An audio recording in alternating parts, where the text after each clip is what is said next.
What's up, YouTube? They look a little diesel-y. Hey, you can't make this stuff up. We broke a fuel line on the bus, one of the steel fuel lines that's up on top of the manifold. We figured that out. We hooked a hose onto it and put it to a jug so that we could just come down here half a mile and get off the road. We get settled in here, and these guys showed up, and they needed a place to park. So we had to shuffle the buses out of their way so that they could get in here. I mean, seriously, if you were trying to make up a story of a weird day, this is it right here. So yeah, it's quite the ordeal. We ended up, I don't even want to touch the engine hatch. It's got diesel all over it. But we ended up, we took a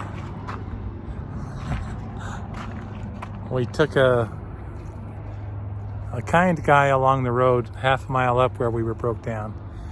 Finally found a piece of tube from a windshield washer on an old car, and that fit on the line, and we could feed it out into a jug so we could go down the road and get to here without spraying diesel all over the road or starting the engine on fire. I don't know how likely or unlikely that is, but anyhow. Called Tony. Thank goodness for Tony. He's always been there for us. Told me I could limp down here. If I just went a mile or so, it'd be fine. So hopefully tomorrow I can get a hold of the mechanic, which actually just happens to be about a mile over that way. We went by his house, but it's Sunday, so he's not working. But anyhow, we got his phone number and called him, and we left a message. So I'm hoping in the morning we can just get some new fuel line put on there and have a regular day tomorrow. But this thing is pretty cool. When they maneuvered it in here, they have an engine on the trailer wheels back here, and they start it up, and they could steer the back wheels. So I believe they told us that this blade is 270 feet long. So that's pretty cool. I'll go up here and get you a shot back the other way.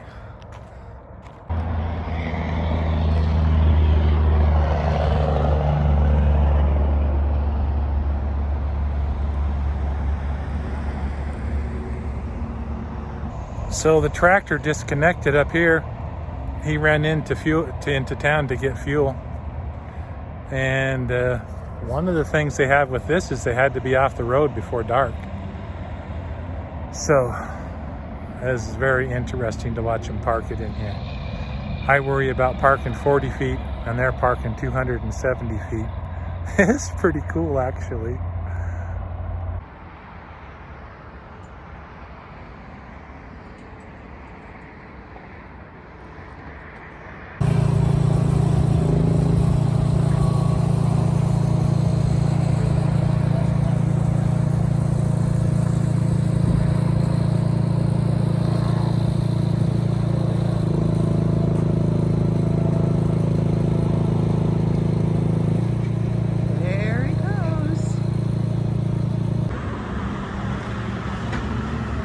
The parking lot once again is all ours.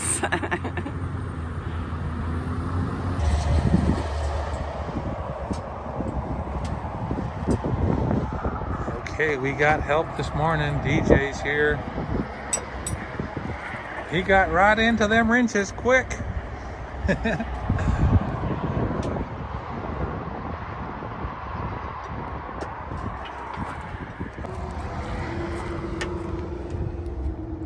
So there's the end where it broke off, guys.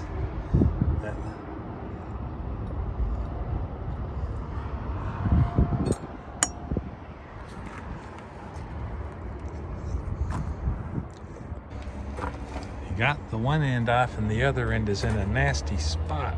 She's in there deep. Actually, I thought the back one was deep and you went right through that. Oh, that was easy. Back one was easy. The great thing about watching a professional mechanic is one of the pipes that was in the way, he just took it out of the way. I wouldn't even have thought of that. Well, there's DJ down there. Dude, I've been down there before, but never trying to get where you're getting. All right, one more time wiggle on that. Okay. So the problem has been removed. Now we just need a new part, and putting it back in might be just as hard as getting it out was. Yeah, for sure. So it looks like it's going to be tomorrow morning before we can get the new part. So I guess we'll get the pickup cleaned up and everything while we're waiting for that to happen. So DJ's making progress on the getting the new part in, but since it wasn't cut in two, a few other things had to come off to get it back in. And this is not a job I would want to do. I mean, it's a tight fit up in there.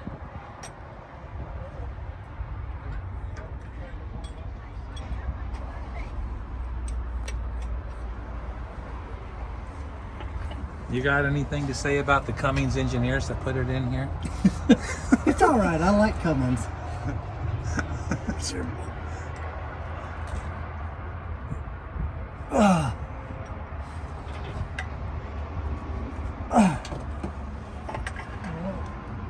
Just a few more things and we got it.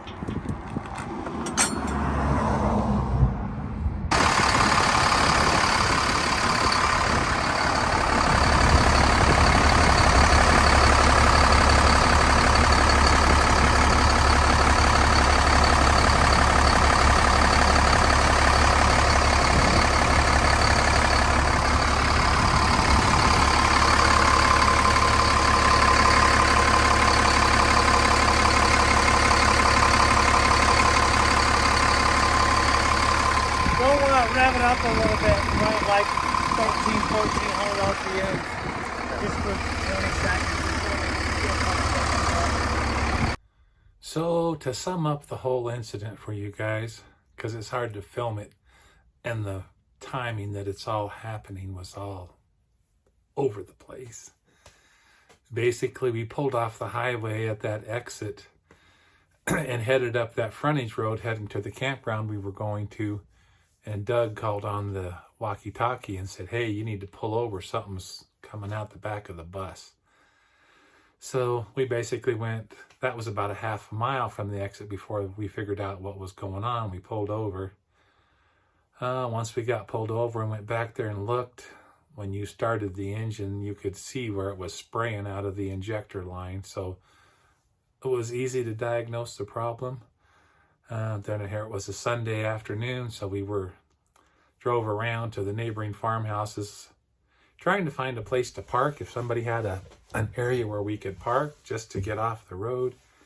And we called Tony at AAA and, asking him, hey, how far can we move this without hurting something?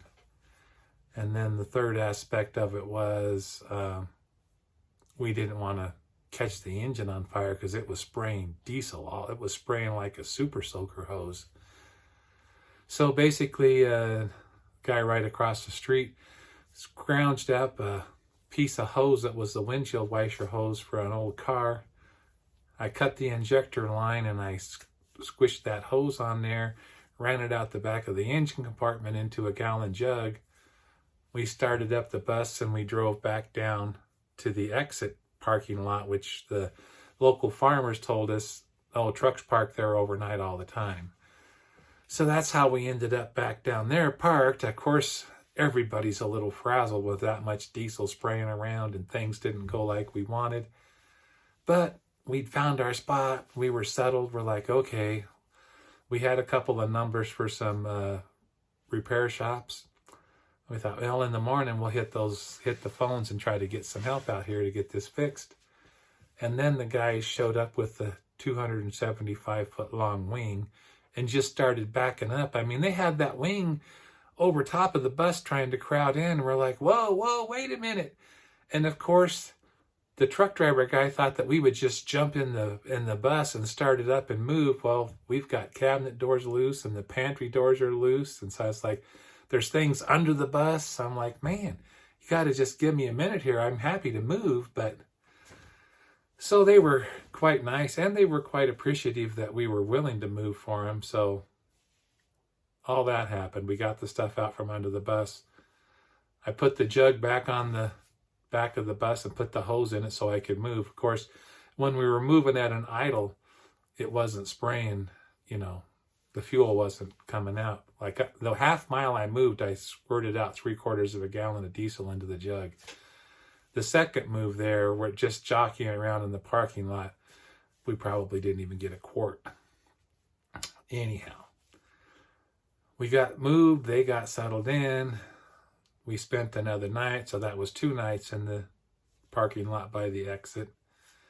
And then the next morning, we called the diesel repair shop. That there was a guy right like within a mile that did mobile diesel repair, but I think he was sick because he sounded terrible on the phone when I got a hold of him. He's like, I can't fix it today. Hope he feels better, but man, he was.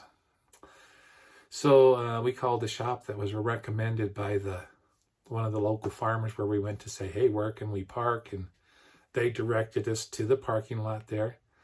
And we called the shop they recommended, and he recommended, I think it's TDS. I've showed it in here multiple times. But the guy's name was DJ. But still, I mean, we were in contact, and he thought he could fix it, and he was on his way to see what was going on. So then once he showed up, man, that guy just went right to the problem, and he had that line torn out in less than an hour and was on the phone. The new part was ordered. Then we had to spend another night while we waited for that part to come in before we could move. And the part came in. DJ put it on, checked it out, and then we hit the road.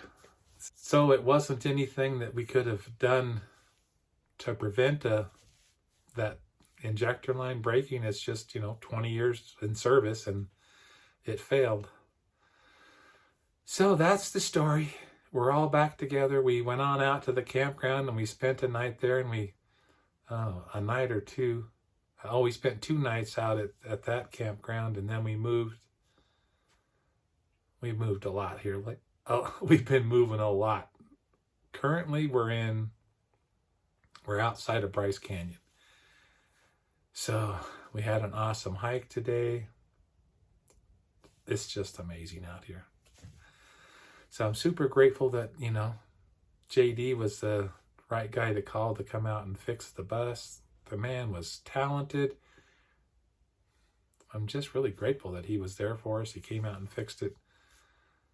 And now we're just back doing our thing again. So we'll just keep enjoying life, and hope you guys have lots of love in life and joy and friends and family to share it with.